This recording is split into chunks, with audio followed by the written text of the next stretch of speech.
start with a fast-paced montage of the episode's key moments. Diana's car accident, the secret escape from the hospital, Unity releasing her rat, Nancy finding Peter and Mary in bed. What is the one person you trust most in the world turns out to be your biggest enemy? What if the choices you make for love lead you down a path of no return?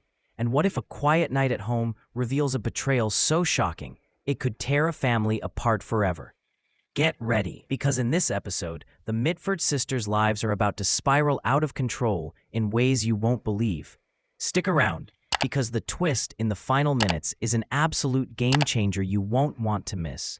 Welcome back, everyone, to our deep dive into the wild world of the Mitford sisters. Last time, things were already heating up, but in this episode, they absolutely explode. We're talking secret escapes, political puppeteering, and a betrayal that will leave you speechless. We kick things off with Nancy and Peter, who are trying to get their lives back on track. After a montage of dancing and drinks with their friends Mary and Tony, Nancy's voiceover assures us that their financial worries are behind them and their marriage is stronger than ever. But as we know with this family, things are rarely what they seem.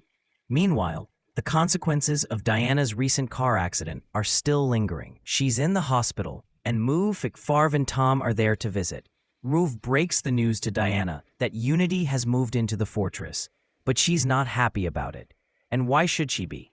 Her life is in Germany with Hitler, a fact that's completely lost on her parents. But Diana has a plan. She convinces her father, Favre, to do the unthinkable, break her out of the hospital and take her to Italy to be with Mosley. She even promises they'll be married within the year to get him on board. Can you believe Favre goes along with this? A father helping his daughter escape a hospital to run off with a married man? Talk about outrageous. Later, Nancy is having tea with Mary, blissfully unaware of her sister's dramatic escape. She's gushing about how much Mary and Tony have helped Peter turn his life around. She even says female friends are easier than sisters, a line that is so full of irony, it's almost painful. She's so happy, she even asks Mary to be the godmother to the son she hopes to have one day. But is Mary truly the friend Nancy thinks she is? That's a question that's going to come back to haunt her. Under the cover of night, Favre successfully breaks Diana out of the hospital, and they share a triumphant laugh as they drive away. But back at the fortress, Unity is going through her own kind of drama. We see her with her pet rat, which she takes to a field and releases, bidding it a sad farewell. This little scene is more than just a girl saying goodbye to her pet. It's symbolic of Unity letting go of her old life. She marches straight to her parents and tells them she's going back to Munich for good. She's even willing to be cut off financially because, as she puts it, Hitler will pay for her schooling.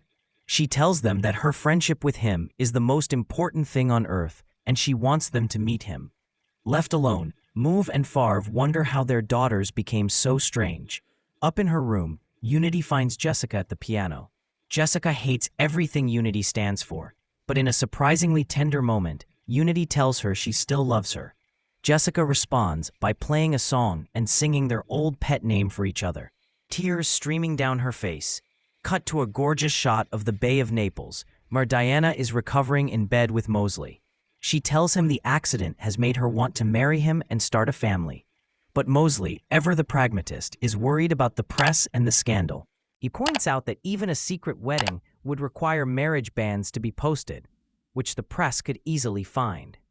Will Diana get her way, or is a public scandal a price she's willing to pay for love? Back home, Nancy is waiting up for Peter, reading magazines about getting pregnant.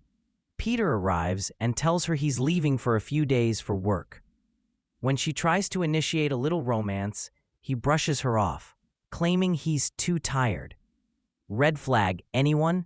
But Nancy just sees it as him being responsible. We then see Mauve watching Jessica on a swing, reading a book by Esmond Romilly, her future husband.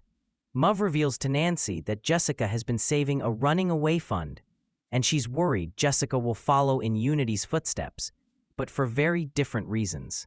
Nancy tries to get Jessica to come to London with her, promising champagne and oysters, but Jessica refuses, saying she's grown up and realized that most people don't have fun lives. It's clear that the Mitford sisters are more divided than ever. each one drifting further into their own world. The action then jumps to November 1935, and we see Diana visiting Unity in Munich. 8. Diana tells her that she and Mosley want to get married secretly in Germany, where Hitler could order the bans not to be published. 9. Unity thinks it's a brilliant idea and reveals that Hitler told her he's related to Churchill and wants to meet him. This is a huge revelation. Is Hitler trying to build an alliance with the man who would one day become his greatest enemy?